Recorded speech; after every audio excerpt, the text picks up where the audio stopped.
सर्वप्रथम कुसुमताई गायकवाड़ को अभिवादन करते हुए यहाँ पर जमे हुए सभी साथियों को क्रांतिकारी लाल सलाम। मेरे लिए बहुत ही गर्व की बात है कि आज मैं इस मंच पर हूँ और कुसुमताई की याद में जो पुरस्कार दिया है, और वो पुरस्कार भी ऐसी संगठन को मिला है जिसका नाम आशा, और जो संगठन अपने लिए पिछले कई दिनों से महाराष्ट्र सरकार से लड़ रही है, अपने हक के लिए, अपनी मांगों के लिए। ये वही आशा है जो कोविड के समय में हमारे घर घर आ रही थी। ये वही आशाएं हैं जिनकी वजह से हिंदुस्तान में मृत्यु दर कम हुआ। जब WHO ने कहा कि पूरी दुनिया में कोविड में सबसे ज्यादा मृत्यु हुई लेकिन हिंदुस्तान में मृत्यु दर सबसे कम हुआ, उसका श्रेय जाता है इन आशा बहनों को। ये वही आशा बहनें हैं जिनकी वजह से बाल मृत्यु दर कम हुआ, क्योंकि ये बहनें घर घर जाती हैं। ये वही आशा बहनें हैं जो बच्चा पेट में आता है और जब तक वो 5-6 साल का नहीं हो जाता है उसका पूरा हिसाब रखती हैं। इस वजह से आज भारत में बाल मृत्यु दर कम हुआ है। ऐसी आशा बहनों की संगठन को ये अवार्ड मिलना बहुत ही अभिमान की बात है। मैं आयोजकों का धन्यवाद करूंगी जिनकी भी ये सोच, जिनको भी ये सोचा कि ये अवार्ड हम जब पहली बार दे रहे हैं तो ये हम किसी व्यक्ति बोल करके ना, हम एक झुकता को दे, एक संगठन को दे, और उसमें उन्होंने आशा संगठन को चुना। तो मैं अपनी भी आईटेक की तरफ से, आशा की तरफ से आयोजनों का धन्यवाद करना चाहूंगी कि आपने ये प्रमाणित कर दिया कि जो हम दे रहे हैं, जिस व्यक्ति के नाम से हम दे रहे हैं, वो दर्शाता है कि ये अवार्ड किसे मिलना चाहिए। साथियों, कुसुमताई के बारे में मुझे लगता है ज्यादा मैं क्या कह पाऊंगी, क्योंकि कुसुमताई की जो सावली साधना ताई है उससे अच्छा उनके बारे में और कोई नहीं बोल सकता है, क्योंकि उन्होंने जिया है, वो हर वक्त उनके साथ, और उन्होंने बहुत विस्तार से अपनी बातें यहाँ पर रखी। उन्होंने बहुत बारीकी से एक एक बात हमको बताई। और आज जो देश में चल रहा है, आज जो देश में कहते हैं कि ये देशद्रोही है, ये देशभक्त है, ये हमको देशभक्ति सिखाएंगे। अरे हमारा देशभक्ति, हमारी देशभक्ति अगर आपको जाननी है तो जो कुसुमताई के बारे में कहा गया उसको सुनिए कि कैसे देशभक्ति होती है बिना परचम लहराए, बिना शोर किए हुए। देशभक्ति का ये मतलब नहीं है कि आप लड़ा दीजिए देश धर्म के नाम पे लोगों को, आप लड़ा दीजिए जात पात के नाम पे, आप लड़ा दीजिए हिंदू मुस्लिम के नाम पे, आप लड़ा दीजिए गौर गरीब के नाम पे। देशभक्ति है कि मुझे अपने देश से अगर प्यार है तो मैं अपनी घर गृहस्थी को संभालते हुए कैसे अपने देश को संभाल सकती हूँ।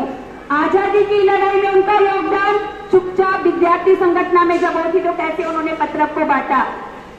विवाद होने के बाद जब कॉमरेड बाबूजी चले गए जेल 5 साल, है ना, आज मैं अपने आप को कैपेबल मानती हूँ। मैं ये मानती हूँ कि अगर खुदा ना खास्ता, हम भगवान को नहीं मानते फिर भी कह रहे खुदा ना खास्ता, अगर मेरे जीवन साथी को कुछ हो जाए तो मैं कैपेबल हूँ अपने बच्चों को पालने के लिए।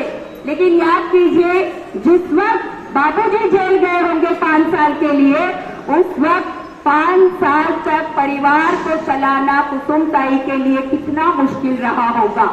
उसके बावजूद अपनी एक अलग पहचान बनाना। हम कुसुमताई को एक गृहिणी के नाम पे नहीं जानते हैं, हम कुसुमताई को एक माँ के नाम पे नहीं जानते हैं। कुसुमताई की पहचान आज जो हम यहाँ पर कर रहे हैं उस चळवळ से निकली हुई कार्यकर्ता के बारे में कर रहे हैं कि कैसे उन्होंने अपना जीवन अपने देश के लिए, अपने समाज के लिए, अपनी पार्टी के लिए, अपने गरीब लोगों के लिए, अपनी महिलाओं के लिए उन्होंने समर्पित कर दिया था। ये है सही देशभक्ति। देशभक्ति कई थाली में सजा करके नहीं दी जा सकती है। जो लोग बहुत बड़े बड़े भाषण देते हैं, आज वो क्या होता है, जब किसी की स्मृति दिन होते हैं बड़े बड़े हार पहनाए जाते हैं, लेकिन ये पद्धत जो साधना ताई ने, उनकी संगठन ने शुरू की बाबूजी की मृत्यु के बाद से, कि वो कहीं कोई ऐसी संगठन है, ऐसा व्यक्तित्व है जिसने बहुत संघर्ष किया है, जिसको लोगों ने एक्नॉलेज नहीं किया, पहचाना नहीं है, उसको आगे लाओ। हार, मालाएं, सभाएं, भाषण बहुत होता है, लेकिन क्यों ना बाबूजी के नाम पर, क्यों ना कुसुमताई के नाम पर लोगों को सम्मानित किया जाए। ये बहुत छोटी सी बात है, लेकिन अगर हम सोचें तो ये बहुत बड़ी बात है, क्योंकि आपने सिर्फ यहाँ पर जो 4-5 आशा संगठन की बहनें आई थी उनको सम्मानित नहीं किया। आपने एक मोटिवेशन दिया है पूरी संस्था को, आपने मोटिवेशन दिया उस संगठन को, आपने मोटिवेशन दिया उस आशा बहन को जो 45 दिन हड़ताल करने के बावजूद भी सरकार के दरवाजे से खाली गई। आपने उसको सम्मानित किया और ये बताया है सम्मानित करके कि तुम अकेली नहीं हो, तुम्हारे साथ हम हैं। जो काम तुम कर रही हो उसको सरकार न माने, लेकिन ये समाज देख रहा है कि तुम इस देश के लिए क्या कर रही हो। तो मैं वापस से संगठन को कहूंगी कि ये विचार उनका ही हो सकता है जिनकी इस तरह के विचार की परंपरा हो, जो ऐसा सोच सकते हैं। आज जनवरी महीना जब आता है, मैं यहाँ की बात नहीं कर रही, मगर हम मुंबई में देखते कि हल्दी कुमकुम मनाया जाता है।